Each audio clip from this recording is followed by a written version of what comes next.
জামালপুর ব্লকের অন্তর্গত নবগ্রামে বিজেপির করা মিথ্যা মামলায় সিপিআইএম পার্টির কর্মীকে গ্রেফতার। জামালপুর থানায় বিক্ষোভ। জামালপুর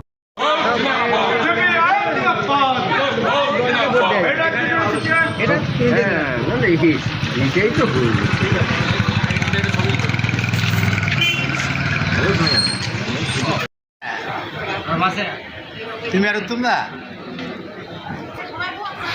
আমরা ফোন করতে বললাম তো তখন পাশে আসবার একটা নোটিশ পেয়ে গেছে আসতে আসতে ফোন তো বললে আবার 5টা ফেব্রুয়ারি ঠিক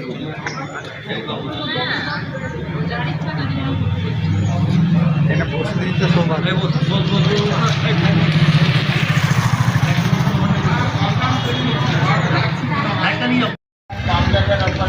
2011 সালের পরবর্তী সময়ে আমাদের রাজ্যে তৃণমূল কংগ্রেস মিথ্যা মামলার যে সংস্কৃতি শুরু করেছিল, এই 2026-এ পরিবর্তনের পর বিজেপি সরকার আসার পর, যদিও এখনও সরকার গঠন হয়নি, মন্ত্রিসভা গঠন হয়নি, তার আগেই বামপন্থীদের ওপরে মিথ্যা মামলা শুরু হয়ে গেল। জামালপুরের নবগ্রামে সিপিআইএমের কর্মী মিহিলাল সরেন, তার ওপরে মিথ্যা মামলা দিল বিজেপির কর্মীরা। আসলে গোটা তৃণমূলটাও বিজেপিতে শিফট হচ্ছে, এটা যেমন ঠিক বিজেপি আছে, তৃণমূলটাও বিজেপিতে শিফট হচ্ছে। আর পুলিশ প্রশাসনের ভূমিকাও অত্যন্ত হচ্ছে জঘন্য। বামপন্থীদের পতাকা খুলে দিতে হবে, বিজেপি কর্মীদের এইটা হচ্ছে দাবি। আমরা এই সংস্কৃতি পশ্চিমবাংলায় চালু করতে দেখেছিলাম তৃণমূল কংগ্রেসকে, আর সেই সংস্কৃতিকে বয়ে নিয়ে যাচ্ছে কার্যত বিজেপি।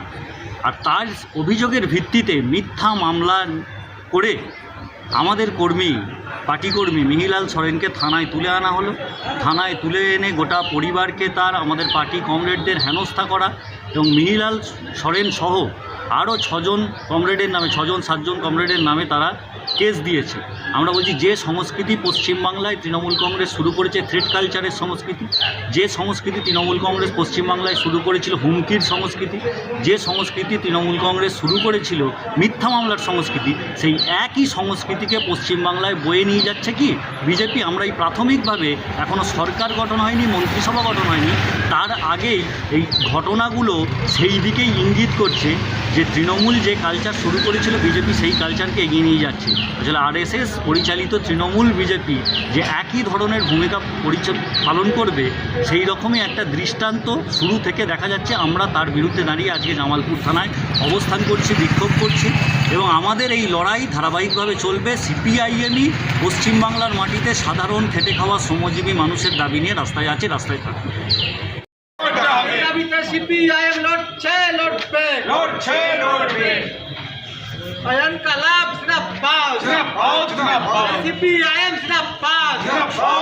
এই বামপন্থী আন্দোলনের কর্মীদের উপর মিথ্যা মামলা দেওয়া হচ্ছে কেন? পুলিশ প্রশাসন জবাব দাও। সিপিআইএম এর উপর মিথ্যা মামলা দেওয়া হচ্ছে কেন? পুলিশ প্রশাসন জবাব দাও। পরবর্তী হিংসা রুখতে বামপন্থীরা লড়বে। এইদিকে দিকে ভোট পরবর্তী হিংসা রুখতে বামপন্থীরা লড়বে। রাজ্য জুড়ে শান্তি শৃঙ্খলা রক্ষার্থে বামপন্থীরা লড়বে। ইনকলাব জিন্দাবাদ, সিপিআইএম জিন্দাবাদ, বামফ্রন্ট জিন্দাবাদ। এইদিকে দিকে ভোট পরবর্তী ক্ষেত্রে অশান্তি হচ্ছে কেন? পুলিশ প্রশাসন জবাব দাও। সিপিআইএম কর্মীদের মিথ্যা মামলা দেওয়া হচ্ছে কেন? পুলিশ প্রশাসন জবাব দাও। যথাযথ তদন্ত না করে সিপিআইএম কর্মীদের নামে মিথ্যা মামলা দেওয়া হচ্ছে কেন? পুলিশ প্রশাসন জবাব দাও। ইনকলাব জিন্দাবাদ, সিপিআইএম জিন্দাবাদ।